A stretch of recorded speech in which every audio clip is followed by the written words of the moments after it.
오늘 사무엘상 18장 본문으로 8번째 다윗 시리즈 말씀 나누도록 하겠습니다. 우리는 지난 주일 물맷돌 5개를 들고 골리앗과 맞서 싸워 이긴 다윗의 이야기를 살펴보았습니다. 오늘은 17장 마지막 부분을 보면 다윗이 그렇게 골리앗과 싸우기 위해 나아간 이후 남아있던 이스라엘 진영에서 사울과 주변 사람들에게 무슨 일이 있었는가에 대한 이야기를 기록하고 있는데 오늘 그 부분에서부터 말씀을 이어가도록 하겠습니다. 사울은 자신의 군복이라도 입혀 보내려고 했던 어린 소년이 모든 군사적인 장비들을 다 거부하고 기껏 물맷돌 5개 골라 들고 골리앗과 맞서겠다고 나서는 모습을 보고 이 소년에 대해 너무 궁금했습니다.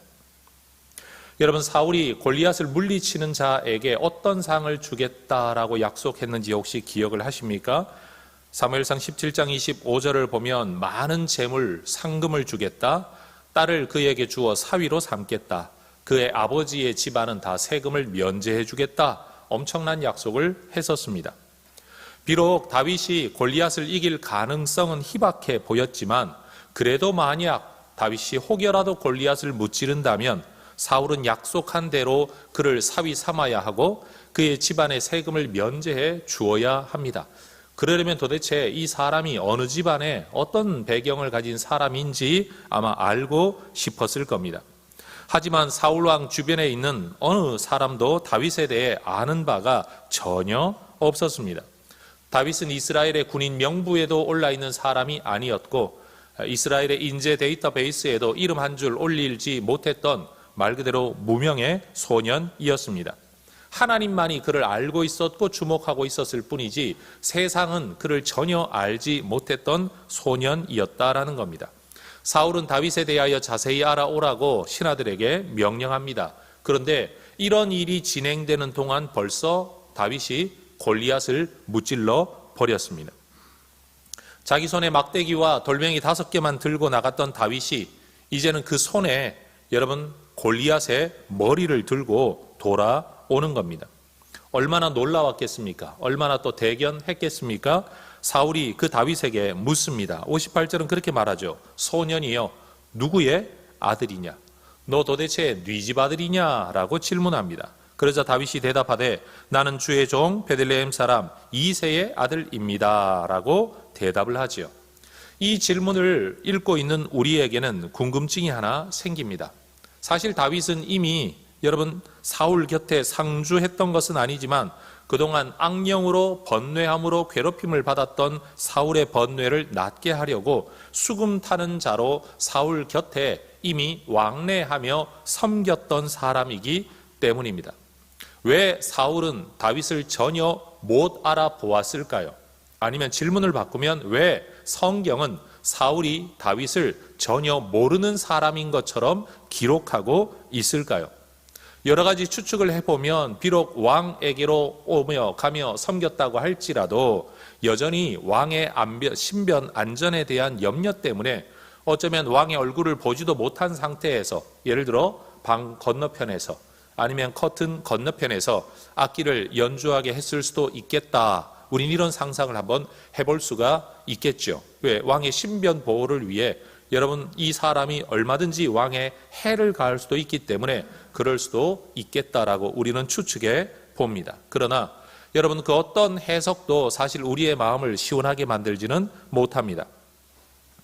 본문에서 사울이 다윗을 전혀 모르는 사람을 새롭게 알아가는 것처럼 기록하는 것은 제가 보기에 18장에 이어지는 여러 본문들의 이야기에 근거해 볼 때에 이제는 다윗이 사울의 수금 타는 연주자가 아니라 이스라엘의 문제를 해결하는 자, 다시 말해 사울의 문제를 해결하는 자가 아니라 이스라엘의 문제를 해결하는 자로서 완전히 새로운 모습으로 등장하고 있다. 어떤 면에서는 우리가 알고 있던 다윗을 완전히 새로운 사람으로 새로 알아가는 과정이다라는 것을 우리에게 알려주기 위해 이러한 문학적 기법 장치를 사용하고 있는지도 모르겠다. 저는 그런 생각을 한번 해봅니다. 여러분 지금 사울 앞에 서 있는 이 다윗은 손에 수금을 잡고 사울을 섬겼던 소년이 아니라 그 손에 적의 적장의 머리를 쥐고 있는 용맹한 장수입니다. 다윗은 똑같은 사람이지만 그가 했던 일이 완전히 다르다는 겁니다. 그리고 그가 했던 일의 기여가 한 사람 사울을 위한 것이냐, 한 나라 이스라엘을 위한 것이냐라는 것이 달랐고, 하나는 그의 정서와 영혼을 달래는 연주자이냐, 아니면 풀지 못했던 문제를 해결하는 여러분 전쟁에 용맹한 용사이냐, 완전히 다른 차원의 사람이 오늘 본문에 등장하게 된다라는 겁니다. 다윗은 지금 기존에 아버지가 알고 있던 막내 다윗이 아닌 거죠. 맏형 엘리압이 알고 있던 양이나 치던 막내 동생 다윗이 아닌 겁니다. 사람들이 알고 있던 수금 타는 자 다윗이 아닌 겁니다. 사울이 그동안 알고 있었던 수금 타는 자 또는 무기 드는 자 다윗이 아닌 겁니다. 전혀 새로운 인물의 등장이죠. 그리고 이어지는 본문에서는 이런 다윗을 다시 바라보게 되는, 그와 새로운 관계를 맺게 되는 새 부류의 사람들의 이야기가 기록되어 있습니다. 첫 번째는 요나단입니다. 사울 왕의 아들 요나단은 아버지 곁에서 지금까지의 모든 상황을 지켜보고 있었습니다. 분명 그 자리에 있었으나 성경은 한 번도 그의 이름과 존재를 언급하지 않았을 뿐입니다. 사울 앞에서 골리앗과 싸우겠다는 다윗의 말도 직접 들었고, 골리앗에 대하여 외치고 있는 다윗의 이야기도 들었고, 다윗이 골리앗을 무찌르고 돌아와 아버지에게 보고하는 이야기도 다 들었습니다. 이 모든 과정을 지켜보고 있던, 말 그대로 성경이 언급하지도 않던 요나단, 그러나 이 모든 과정을 지켜보던 요나단은 다윗이라는 인물이 너무 마음에 들었습니다. 1절은 그렇게 이야기하죠. 다윗이 사울에게 말하기를 마침에 요나단의 마음이 다윗의 마음과 하나가 되었다. 여러분, 성경의 전후반의 모든 기록을 이리저리 맞추어 보면 요나단이 다윗보다 한 10살 정도는 많았을 것이다 라고 우리는 추측을 합니다. 그런데 오늘 성경은 말합니다. 도대체 어떤 부분에서 두 사람의 마음이 하나가 되었던 것일까요? 무슨 근거로 무엇이 두 사람의 마음을 하나 되게 만들었는지 성경은 말하지 않습니다. 그러나 우리는 이런 추측을 해볼 수가 있죠. 이전에 여러분 블레셋과의 전투에서 요나단도 이런 말을 한 적이 있습니다. 14장 사무엘상 14장 6절입니다. 우리가 이 할례 받지 않은 자들에게로 건너가자 여호와께서 우리를 위하여 일하실까 하노라. 여호와의 구원은 사람이 많고 적음에 달리지 아니하였느니라. 하나님이 우리를 위해 일하시기를 바란다. 그 일을 위해 나를 써주시기를 바란다. 하나님의 구원이 사람 숫자에 달린 것이 아니다. 여러분, 이 말은 17장에서 어떤 골리앗 앞에서의 다윗의 말과 굉장히 흡사합니다. 다시 말해, 여러분, 다윗과 요나단 두 사람은 같은 하나님을 섬길 뿐만 아니라, 물론 사울도 그 하나님을 섬겼었겠지요. 이스라엘 백성들도 그 하나님을 섬겼었겠지요. 그런데 같은 하나님을 섬기는 것을 넘어서서 두 사람이 가지고 있었던 신앙의 내용이, 여러분, 신앙의 열정이 굉장히 흡사했다라는 사실입니다. 요즘 말로 하면 신앙의 색깔이 통했다라는 거예요. 요나단은 자신과 같은 신앙을 가지고 그것을 삶으로 살아내는 다윗, 다시 말해 말로만 하나님 살아계신다, 나는 하나님을 위해 죽겠다라고 하는 게 아니라 실제로 골리앗과 맞서 싸우는 행동하는 다윗의 신앙을 보면서 요나단은 굉장히 마음에 감동을 받을 뿐만 아니라 저런 사람이라면 내가 일생을 함께해도 되겠다라는 마음의 확신을 가지게 되었다라는 겁니다. 여러분, 열정적인 신앙 색깔을 가진 그리스도인은요, 미지근한 색깔을 가진 그리스도인을 마음에 흡족해 하지를 못합니다. 또 반대로 여러분, 뭔가 조용조용한 걸 좋아하는 그리스도인은 뭔가 좀 별나 보이는 그리스도인들이 그렇게 불편할 수 없습니다. 결국 같은 하나님을 섬기는데도 우리가 신앙의 교제를 나누다가 보면 여러분, 뭔가 색깔이 비슷한 사람들끼리 모일 수밖에 없습니다. 이건 패거리를 짓는다는 뜻이 아니라 결국 여러분, 먹는 걸 좋아하는 사람들이 같이 모여 음식 먹으러 돌아다니는 거고, 산 타기 좋아하는 사람이 같이 모여 등산하는 거고, 자전거 타는 거 좋아하는 사람 자전거 타고, 공 차는 거 좋아하는 사람 공을 차는 것이고, 여러분 뭔가 통하는 게 있어야 더 깊은 교제를 나누게 되는 게 일상의 교제, 삶의 원리인 거죠. 세상에서는 생각이 통할 때 마음이 통한다라고 말을 하지만, 신앙인들은 그 믿음이 통할 때 여러분 마음이 통하는 법입니다. 기독교 리더십 전문가인 존 맥스웰 목사님은 리더십의 특징은 이런 것이 있다라고 이야기하는 중에 자석의 법칙이라는 말을 했습니다. 한번 따라해 보시겠습니까? 자석의 법칙. 다른 게 아닙니다. 사람은 누구나 자기 마음에 생각하고 꿈꾸고 동경하는 것들, 그것이 비슷한 사람들끼리 모이게 되어 있다. 이 말을 그냥 그분은 자석의 법칙이라는 표현을 썼다라는 겁니다. 여러분, 저도 그런 것 같아요. 저도 사람을 생각을 할 때 마치 누군가가 나와 함께 일을 하고자 할 때 개인적으로 저는 일하기를 싫어하거나 일을 무서워하는 사람은 굉장히 불편합니다. 그리고 어떤 일을 하면 뭔가 야무지게 제대로 하는 사람이 좋지, 설렁설렁하거나 대충 하는 사람이 별로 좋지를 않아요. 그렇다고 제가 모든 일에 그러냐? 절대 그렇지 않습니다. 여러분, 집안일은 거들떠보지도 않습니다. 좋은 남편이 절대 아닙니다. 오직 교회 일과 복음의 일과 목사로서의 일에 대해서 그러하다라는 거예요. 여러분, 이제 서로의 마음이 하나가 된 다윗과 요나단은요, 혈연보다도 훨씬 더 강한 우정을 나누는 사이가 되었습니다. 그래서 1절 마지막은 그렇게 말을 하는 거죠. 요나단이 그를 자기 생명같이 사랑하니라. 3절도 말합니다. 요나단은 다윗을 자기 생명같이 사랑하여 더불어 언약을 맺었다. 여러분이 언약이라는 것은 그저 감정을 의미하는 게 아니라 의지를 의미하죠. 의지. 내가 너와 함께 하겠다. 우리 함께 뭔가를 이뤄보자. 말 그대로 동지적 결합을 한 겁니다. 여러분, 어떤 사람들은 이런 성경 구절을 인용하면서 특별히 나중에 요나단이 죽고 난 뒤에 다윗이 말하기를 나를 향한 당신의 사랑은 여인의 사랑보다 더 탁월했습니다 라는 말을 보면서 이 두 사람이 동성애 관계였다, 이런 이상한 이야기를 하는 사람들이 있습니다. 정말 말도 안 되는 이야기입니다. 요나단으로서는 마음에 맞는 새로운 친구의 발견이었습니다. 다시 말합니다. 여러분, 자기 아버지에게 어느 소년이 와서 수금을 연주해서 아버지의 질병과 번뇌를 여러분 누그러뜨리는 역할을 하는 누군가가 있다는 걸 왕자인 요나단이 왜 몰랐겠습니까? 그때만 하더라도 다윗이라는 인물은요, 자기하고 아무 상관없는 거예요.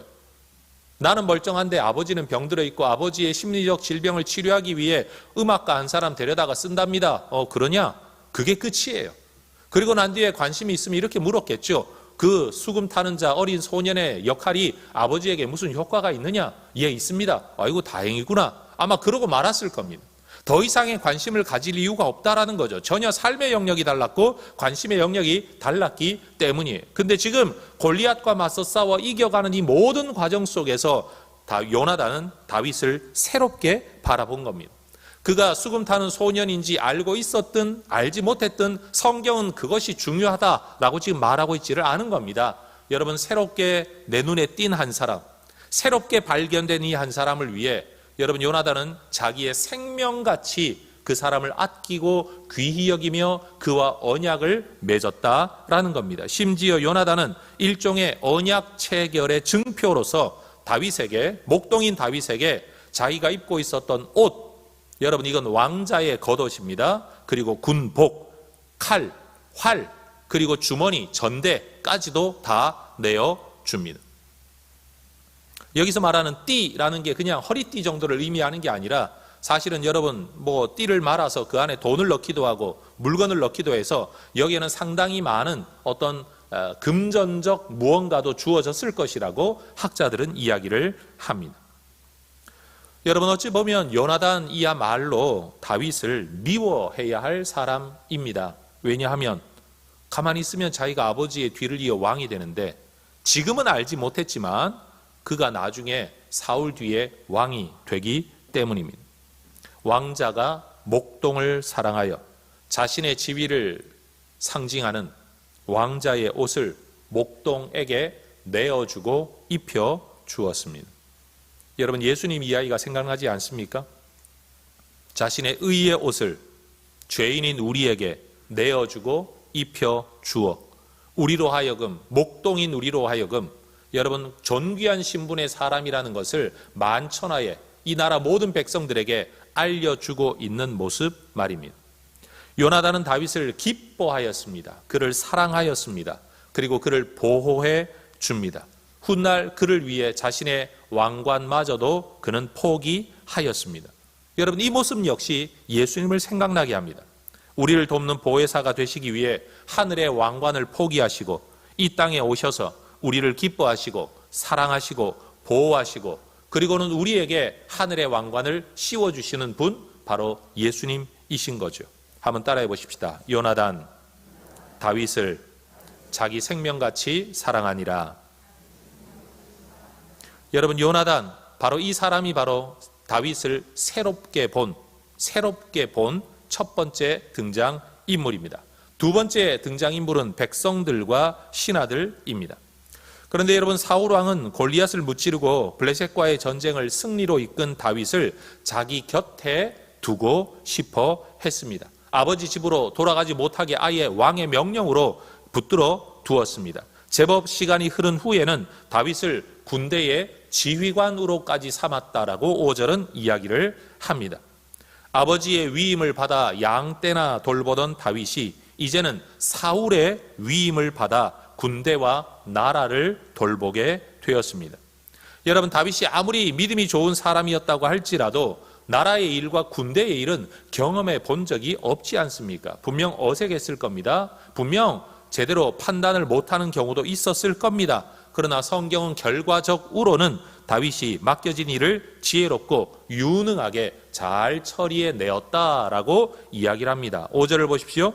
다윗은 사울이 보내는 곳마다 가서 지혜롭게 행하매 사울이 그를 군대의 장으로 삼았더니 온 백성이 합당히 여겼고 사울의 신하들도 합당히 여겼더라. 여러분, 지혜롭게 행했다라는 말은요, 지혜로운 처신을 의미하기도 하고 맡겨진 일을 성공적으로 처리했다라는 두 가지 의미를 가집니다. 다시 말하면 그 일을 행하는 과정에서도 처신을 잘했고 결과적으로도 효율을 가지고 업무적 결과를 만들어 내었다라는 것이죠. 우리 모두가 세상에서 맡겨진 일, 교회에서 맡겨진 일을 이렇게 잘 해낼 수 있기를 주의 이름으로 축원합니다. 어떤 성도님들은 교회 일을 해서 결과는 만들어내는데 처신이 지혜롭지 못해서 사람들을 힘들게 하고 상처받게 하고 말이 자꾸만 나오게 만드는 분들도 있고요. 어떤 분은 굉장히 지혜롭게 처신하는데 결국 일을 하지 않는 분들이 있어요. 아주 미꾸라지처럼 잘 빠져다니면서 성도들에게 분란 일으키지 않고 남과 관계를 깨뜨리지 않는 아주 지혜로운 처신은 하는데 결국 교회 봉사와 섬김의 일에는 아무런 기여를 하지 않는 분들도 있더라라는 거예요. 저는 오늘 다윗을 통해 그 이야기를 하고 싶습니다. 지혜로운 처신과 함께 이 일도 이루어내는 그런 하나님의 사람들로 성장해 갈 수 있기를 주의 이름으로 축원합니다. 목사 세계에도 그런 것 같아요. 목사로서의 이 일에 대한 열정은 있는데 처신이 뭔가 문제가 생기는 분들이 있고 처신은 잘하는데 복음의 일, 교회 일에 능력과 효율은 없는 분들도 있는 것을 보면 저는 다윗의 이야기를 읽으면서 하나님, 저도 다윗 같은 사람 되게 해주세요. 저에게도 이런 은혜를 주세요라고 저 자신도 기도할 수밖에 없는 거죠. 우리 혜성의 가족들도 이런 기도를 하시고 특별히 교회 일꾼들 더더군다나 하나님 이런 일꾼 되게 해주세요라고 기도해야 될 줄로 믿습니다. 여러분, 보내는 곳마다 지혜롭게 행하는 다윗, 그는 사울에게는 순종의 사람이었습니다. 그리고 공동체 안에서는 업무적으로 맺힌 곳을 풀어내는 결과를 만들어내는 사람이었습니다. 그리고 신하들이 보기에도 그는 일할 만한 사람, 자격이 있는 사람이었고 백성들이 보기에도 그는 합당히 여김받는 사람이었다라는 겁니다. 그러니 두 번째 등장인물, 이스라엘 백성들과 신하들의 관점에서는 새로운 지도자, 새로운 동역자의 발견이었던 거죠. 따라하십시다. 백성들과 신하들 합당히 여겼더라. 저는 지금 성경 구절에 있는 표현을 쓰고 있는 겁니다. 여러분, 요나단 그를 자기 생명같이 사랑하였다. 백성들과 신하들 그를 합당히 여겼다. 새로운 발견이죠. 세 번째 인물이 바로 사울입니다. 여러분, 다윗이 지혜롭게 처신할수록 사울과의 관계는 점점 꼬여갔습니다. 하나님의 영에 의한 새로운 사람의 등장은 하나님의 영이 떠난 사람에게는 두려움과 불편한 일이었습니다. 이 구절이 참 많이 묵상이 되었습니다. 나는 성령 충만한 사람들에게 마음에 기쁨, 사랑을 받는 사람일까? 아니면 불편함을 끼치는 사람일까? 여러분, 무슨 일을 하기도 전에요, 영은 통합니다. 그래서 여러분, 기도하는 사람들의 마음속에 여러분 기도를 할 때에 기쁨으로 기도할 수 있는 우리 하나님의 사람들이 되어야 하지 않겠습니까? 왜? 우리 안에 있는 영과 그분 안에 있는 영이 한 성령이시기 때문에 그러한 거죠. 어려운 이야기이긴 하지만 여러분, 영적으로 통하는 그리스도인이라는 이 말, 여러분 무시할 수 없는 말인 것 같습니다. 하나님의 영의 충만함을 입은 다윗이 어떤 일을 하고 잘하면 잘할수록, 만약 사울이 하나님의 영에 충만한 사람이었다면 그의 마음에는 기쁨이 있었어야 됩니다. 그리고 그를 사랑해야 됩니다. 왜? 한 성령이 가진 마음, 한 성령이 역사하는 정서적 반응이 우리 안에 나타날 것이기 때문입니다. 그런데 하나님의 영에 충만한 다윗이 하나님의 일을 잘 감당하면 감당할수록 다윗의 마음은 불편해졌다라는 이 정서적 반응은 어디에서 나온 거냐?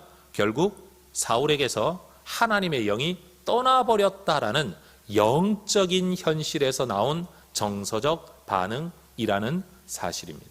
그러니 여러분, 우리의 정서가 단순히 감정에만 근거하는 게 절대 아니라는 겁니다. 사실은 자기 생각에 가득 사로잡혀 있는 사람은 성령과 말씀에 따라 움직이는 사람이 불편할 수밖에 없는 거예요. 목사님, 제가 귀신 들렸다는 말입니까? 제가 지금 그 이야기를 하는 게 아닙니다. 여러분, 하나님의 말씀에 사로잡힌 사람의 모습을 볼 때 하나님의 말씀을 품고 살아가는 사람들은 존경스럽고 여러분 귀하게 여겨질 수밖에 없는 거예요. 기도하려고 하는 사람들은 기도하는 사람이 귀하게 여겨지게 되어 있습니다. 근데 기도하기를 싫어하는 사람은 기도하는 사람이 기도하는 모습도 못마땅해 보여요.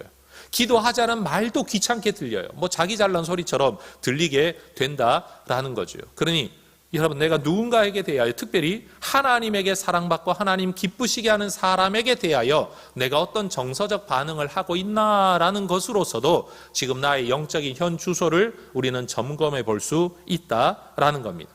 더군다나 사람들의 노래가 이 사울의 마음을 흔들어 놓고야 말았습니다. 6절과 7절 말하죠. 무리가 돌아올 때, 곧 그때가 언제냐? 다윗이 블레셋 사람을 죽이고 돌아올 때. 여러분, 여인들이 이스라엘 모든 성읍에서 나와서 노래하며 춤추며 소고와 경쇠를 가지고 왕 사울을 환영하는데, 여러분 이 구절에 밑줄을 그어두십시오. 사람들은 왕 사울을 환영하였습니다. 다윗을 환영한 게 아니었습니다. 왕 사울을 환영하고 있었습니다. 그러면서 불렀던 노래가 뭐냐? 여인들이 뛰놀며 노래하여 이르되 사울이 죽인 자는 천천히요 다윗은 만만이로다.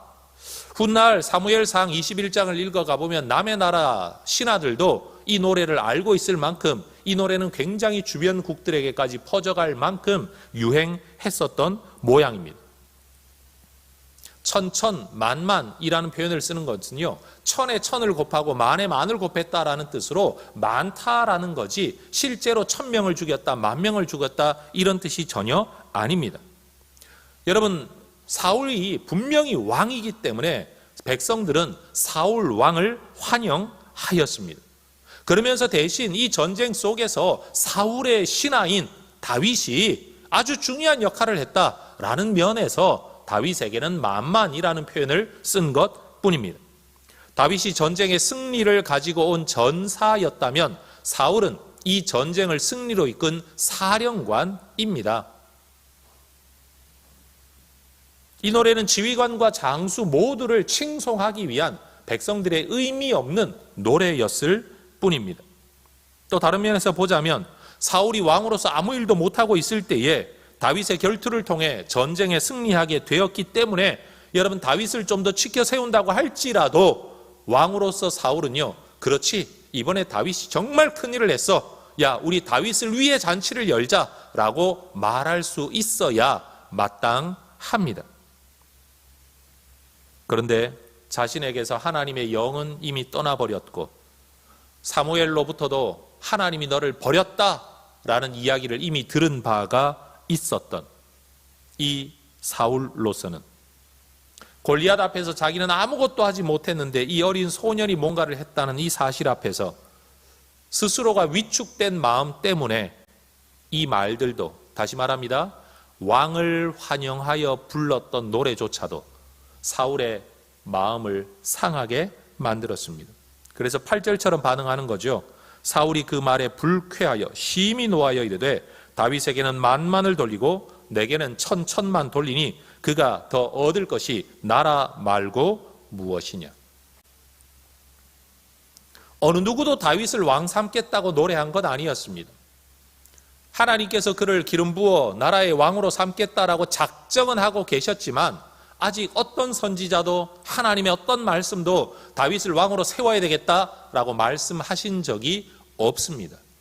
실제로 하나님은 다윗을 왕으로 세우는 것이 이때로부터 상당한 시간이 흘러야만 그를 왕으로 세우십니다. 마치 예수님이 이 땅에 태어나셨을 때에 동방의 박사들이 이스라엘의 왕으로 나신 이가 어디 계시뇨? 라는 말을 듣고서는 헤롯 대왕이 여러분 2살 아래의 모든 남자아이를 다 죽여버리라 라고 명령했던 것과 같은 동일한 일이 지금 여기에서 벌어지고 있는 겁니다. 하나님에 대한 확신, 모든 것이 하나님의 주권에서 나온다는 확신이 없는 사람일수록 자기 자리에 대한 불안과 두려움을 가지게 되는 겁니다. 성도 여러분, 우리 모두 이런 믿음을 가지면 좋겠습니다. 내 직장조차도, 내 건강조차도 하나님이 허락하지 않으시면 절대로 아무도 빼앗아갈 수 없다. 빼앗기는 일이 있다고 할지라도 하나님의 무슨 뜻과 섭리가 있어서 그런 거고, 만약 하나님이 그렇게 하겠다고 작정하실 때는 내가 길을 쓰고 달려들어 그 길을 막겠다고 해도 막을 수가 없는 거다. 여러분, 예수 믿는 사람이 가지는 이 하나님의 주권의식이 오늘 우리의 삶을 얼마나 평안하게 만들고 반대로는 담대하게 만드는지 모릅니다. 여러분, 예수 믿는 신앙 가지고 여러분 이런 두려움에서 벗어나 여러분 믿음으로 살아가는 여러분 되시기를 주의 이름으로 축원합니다. 주께서 허락하지 아니하시면 내 털끝 하나도 상하는 일 어느 누구도 감히 자기 뜻대로 할 수 없다. 여러분, 이 믿음을 우리가 가질 수 있기를 주의 이름으로 축원합니다. 자기 삶에 대한 확신이 없다 보니, 자기 자리에 대한 확신이 없다 보니, 심지어 자기가 잘못한 죄가 있고 그 죄의 결과로 하나님께 버림받았다는 이야기를 듣고 보니 여러분, 이제는 사울의 눈에 잘난 사람은 다 의심의 대상으로 보이기 시작하는 겁니다. 9절은 그렇게 말하는 거예요. 그날 후로 사울이 다윗을 주목하였더라. 사울은 얼마 전까지만 해도 여러분 다윗을 굉장히 사랑했습니다. 16장 21절, 사울이 그를 크게 사랑하였다. 자기의 무기를 드는 자로, 내 생명의 보호자로 삼았다라는 겁니다. 왜요? 자기에게 유익을 주었기 때문입니다. 그런데 사울은 이제 불쾌함으로, 분노로 다윗을 주목합니다. 왜요? 자기의 것을 빼앗아갈 사람으로 보였기 때문입니다. 다시 말해 사울로서는 잠재적인 반역자의 발견이었습니다. 다시 말합니다. 이제껏 그가 크게 사랑하였던 그 다윗이 어떤 상황 속에서 다윗의 마음 속에 어떤 생각이 들자 눈이 바뀌었는데 어떻게 바뀌었냐? 저놈 언젠가 내 자리 빼앗아갈 놈이라는 그런 생각과 눈으로 바뀌고 말았다라는 겁니다. 여러분, 이런 사울에게 사람이 왜 그렇게 속이 좁냐라고 말해도 소용이 없습니다. 마음이 병들면 여러분 관점이 왜곡되거나 편협해지는 것 누구나 겪을 수 있는 일입니다. 지금 저도 지금 상황의 저와 언젠가 제가 육체적으로 약해지고 마음이 병들었을 때의 저와 저는 동일한 사람이 아닐 거라고 저는 인정합니다. 여러분도 인정하셔야 됩니다. 나는 절대 그럴 일이 없어. 여러분, 그거 있을 수 없는 일입니다. 누구든지 병들면, 마음이 병들면 관점이 바뀝니다. 몸이 병들면 지금처럼 살아갈 수가 없는 겁니다. 마음이 달라지면 눈도 달라지는 법입니다. 여러분, 사울 지금 왜 문제가 됩니까? 하나님에 대한 확신이 없었기 때문입니다. 일종의 자격지심이었습니다. 그것이 기쁨으로 바라보아야 할 사람을, 충성하고 있는 사람을 여러분 의심의 대상으로 바라보게 만든 겁니다. 한번 따라 하십시다. 사울 불쾌하고 노하여 주목하였더라. 다윗을 바라본 세 번째 인물입니다. 골리앗 사건을 통해서 이스라엘 역사 전면에 새롭게 부상한 다윗을 바라보는 세 관점의 사람들의 이야기를 나누었습니다. 사실 그동안도 다윗은 결코 편한 삶을 살아온 것은 아니었습니다. 아버지 집에서는 무시 혹은 소회를 당하며 자라났죠. 가부장 사회에서, 장자 우선의 사회에서 막내로서는 어쩔 수 없는 일이었습니다. 훗날 큰형 엘리압에게는 무시와 핀잔을 들었죠.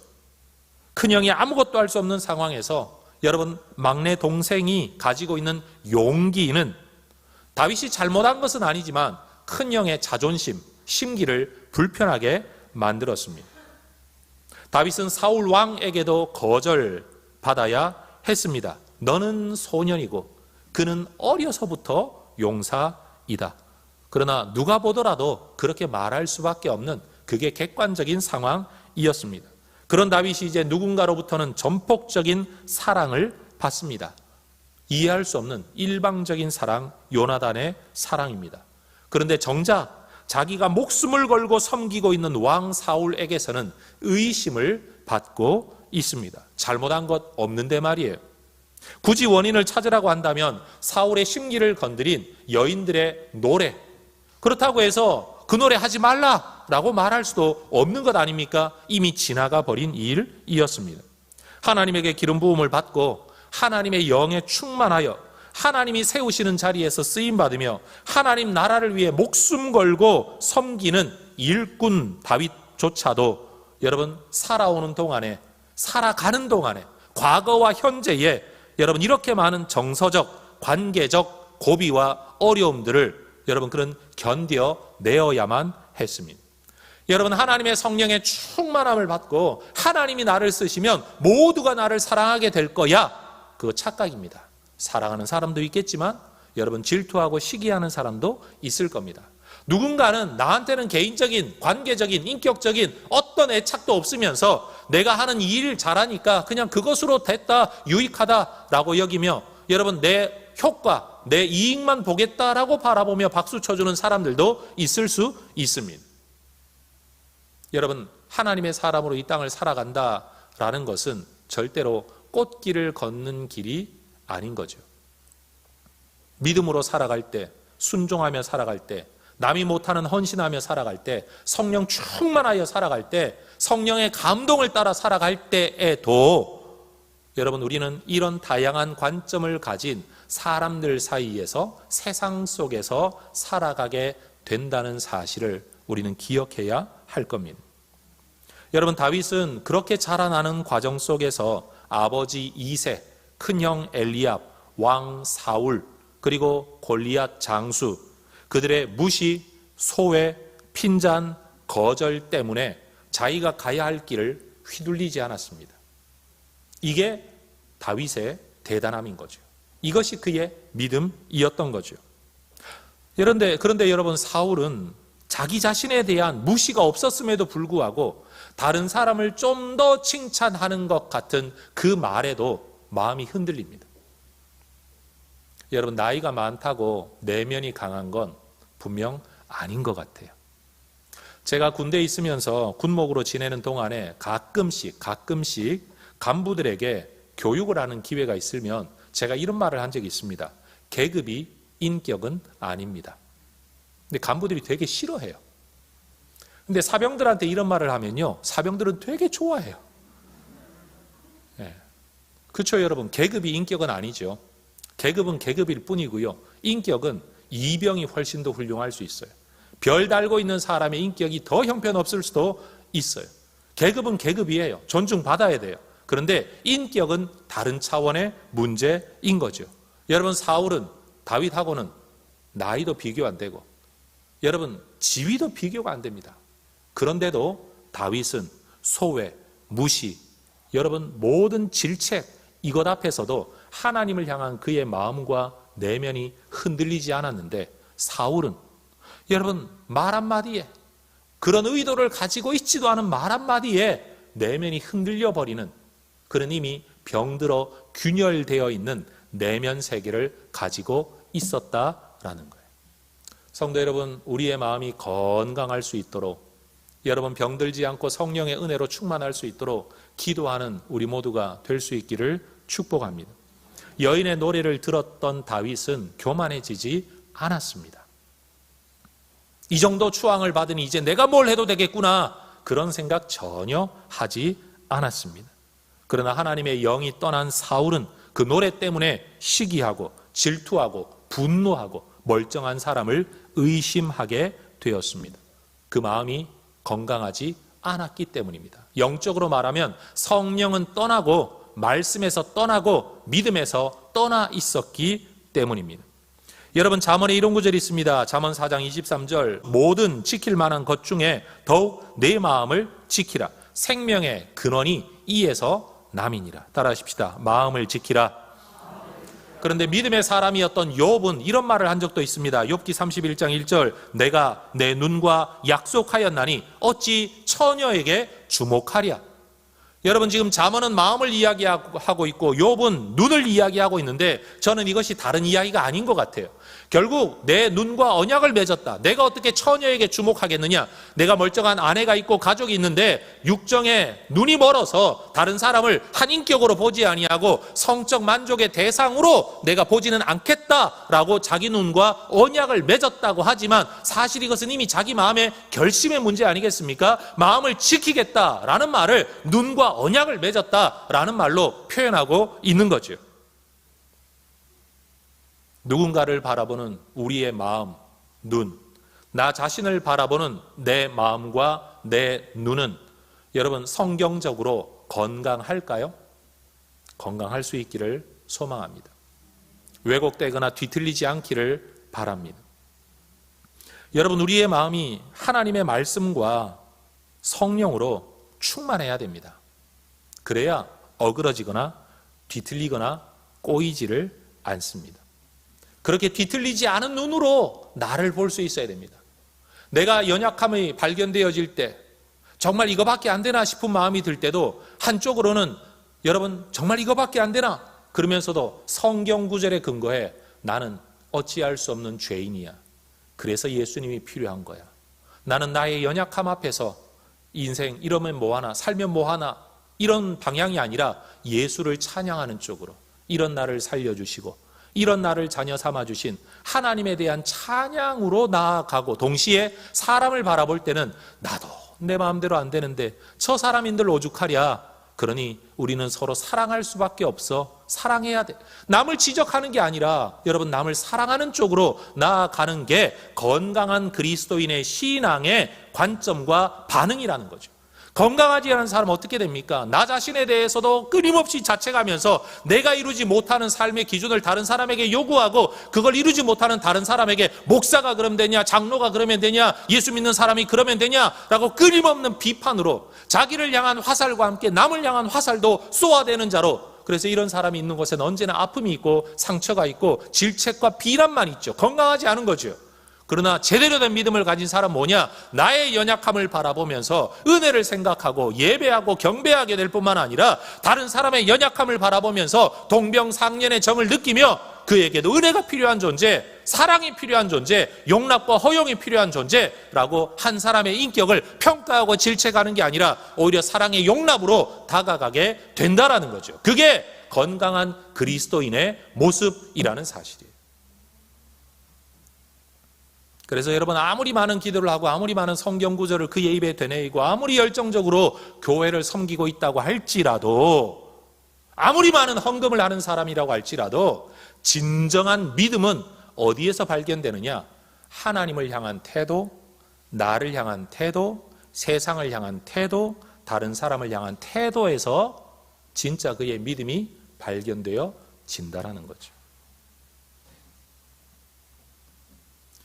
믿음 없고 성령 떠나고 두려움에 사로잡힌 뒤틀린 마음에서는요, 하나님의 사람도, 하나님이 쓰시는 사람도, 하나님이 내게 주신 선물조차도 의심의 눈으로 바라볼 수밖에 없습니다. 낮은 자존감 때문에, 심리적으로 말하면 낮은 자존감 때문에, 하나님에 대한 확신이 없기 때문에, 자기 연민 때문에, 자격지심 때문에 선물을 선물로 못 보는 거예요. 사랑을 사랑으로 받지 못하고 괜히 자존심 상하다라고 여기는 거죠. 다른 사람은 그냥 호의로 뭔가를 베풀었는데, 네가 있으면 얼마나 있다고 나한테 그래. 나 너 거 안 받아도 돼. 여러분, 이런 반응을 보이는 사람은 이미 건강하지 않은 사람이에요. 친구가 밥 한 끼 사겠다라고 말하면 그래 고맙다, 다음에 내가 한번 살게, 이러고 맛있게 먹으면 되는 거거든요. 근데 건강하지 않은 사람 어떻게 하는 줄 아세요? 야, 니 돈 좀 벌었다고 무시하냐? 나 밥 사 먹을 만큼 돈 있거든? 이렇게 반응을 한다라는 거예요. 여러분, 유튜브를 가지고 어디에 활용하고 어떤 영상을 자주 보시는지 모르겠는데 저도 유튜브를 많이 봅니다. 그런데 찾아다니면서 강의 듣지 못하는 좋은 강의들이 이 유튜브 세상에 얼마나 많은지 몰라요. 제가 챙겨보고 구독을 하고 있는 한 심리학자 교수님이 하는 강의를 즐겨 듣는데, 물론 여러 개 중에 하나예요. 근데 이분이 어느 날 강의하면서 하는 말이, 그렇구나, 맞다, 이렇게 들려지는 게, 여러분, 사람은 잘 변하지 않는다, 이거 맞는 말이래요. 근데 변하지 않는 것과 변하는 게 있는데, 사람이 타고난 성격은 변하지 않지만 인격은 변합니다 라는 말을 하는데 맞다라는 생각이 드는 거예요. 여러분, 우리가 가지고 있는 성격은 정말 잘 변하지 않아요. 근데 인격은 변할 수 있습니다. 변하지 않는 성격 때문에 나는 그대로 살아야 되겠다, 이거 잘못된 거죠. 성격 변하지 않더라도 그 특성 안에서도 다듬어지는 인격 속에서 성격의 유익한 점은 드러내고 약점은 점점 억제해 나가는 것, 이게 인격 아니겠습니까? 자, 한번 따라해 보십시다. 성격은 변하기 힘들어도 인격은 변할 수 있습니다. 성경 구절은 아니지만 여러분, 가슴 깊이 한번 새겨 볼 만한 말인 것 같아요. 여러분, 다윗과 사울 그리고 요나단이라는 세 사람을 우리는 지금 한 화면 안에서 오늘 보고 있습니다. 잃을 것으로 따지자면 사울만 잃는 게 아니라 요나단도 잃을 것이 있는 사람입니다. 다윗 때문에. 그런데 누군가는 그를 자기 생명같이 사랑하고 누군가는 그를 연고 없이 의심하고 있습니다. 무엇 때문일까요? 하나님에 대한 믿음, 하나님이 쓰시는 사람에 대한 존중이 있으니까 우리 함께 하나님 나라를 이루자라고 친구가 되고 언약을 맺고 생명을 나누는 동역자가 될 건지, 아니면 하나님 나라에 대한 꿈이 없으니 내 거 뺏어갈 놈이라는 생각으로 저놈 언젠가는 내가 손을 봐야지, 싹을 잘라야지 라는 눈으로 보게 된다라는 겁니다. 똑같은 한 사람을 두고 전혀 다른 반응을 나타내더라는 거죠. 여러분, 하나님의 생명으로 충만하지 못하면 바로 이런 사울과 같은 모습, 증상, 다시 말해 죽음의 증상을, 하나님 떠나 있는 사람의 증상을 나타내게 된다라는 겁니다. 다른 사람들은 아무렇지도 않게 듣는 말을 나만 괜히 꽁하게 듣고 있는 건 이미 나의 영적 면역력이 떨어져 있다, 내 마음이 어느 정도 면역력이 떨어져 있다라는 증거로 보아야 합니다. 여러분, 어린 소년도 하나님이 쓰시면 나라를 구할 수 있습니다. 믿으십니까? 그러면 나 같은 사람도 하나님이 쓰시면 귀한 일에 쓰임 받을 수 있을 줄로 믿습니까?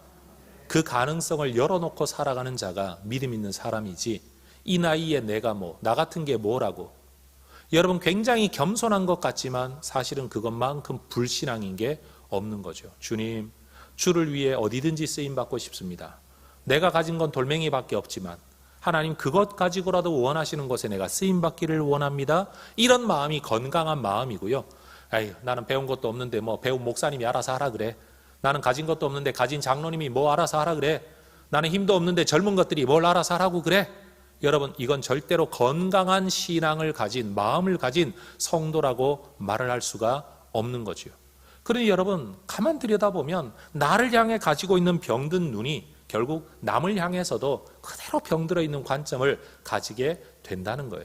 그래서 나를 사랑하는 사람만이 남을 사랑할 수 있고요.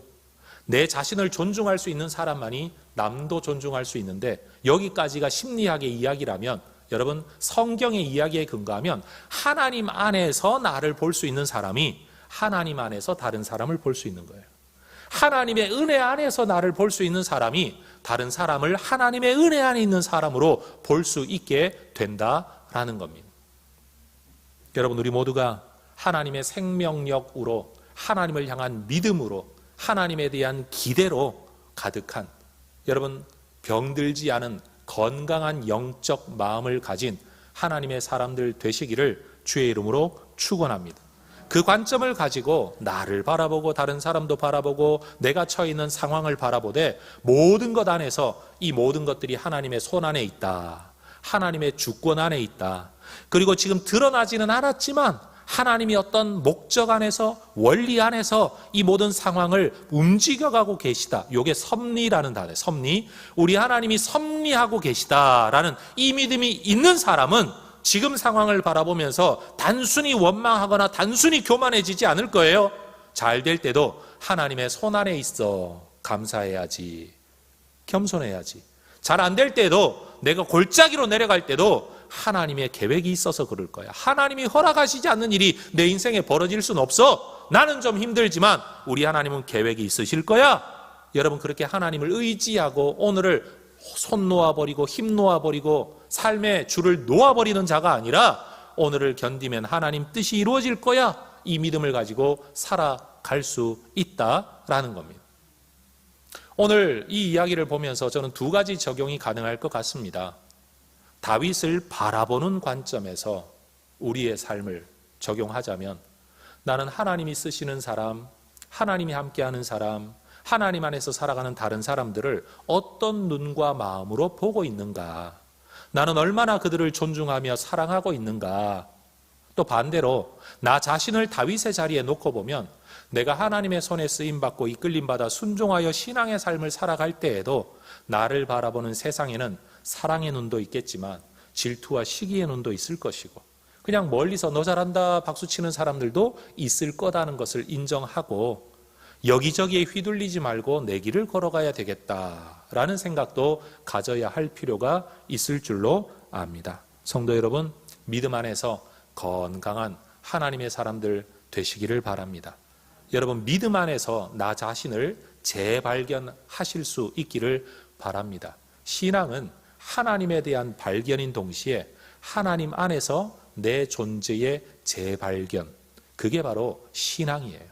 신앙 생활이라는 건 뭐냐? 하나님을 알아가고 경배하듯이 하나님 안에서 살아가는 내 존재가 얼마나 연약하고 죄된지, 또 얼마나 하나님이 고귀하게 여기시는지 이 양극단의 것들을 인정하고 받아들이며 오늘 하나님이 주신 생명의 주권을 인정하면서 삶의 주권이 내게 있지 않고 하나님께 있다는 걸 인정하면서 주어진 삶을 내 이웃들과 함께 사랑하며 살아가는 것, 그게 바로 여러분 신앙인의 삶이라고 저는 이야기하고 싶은 겁니다.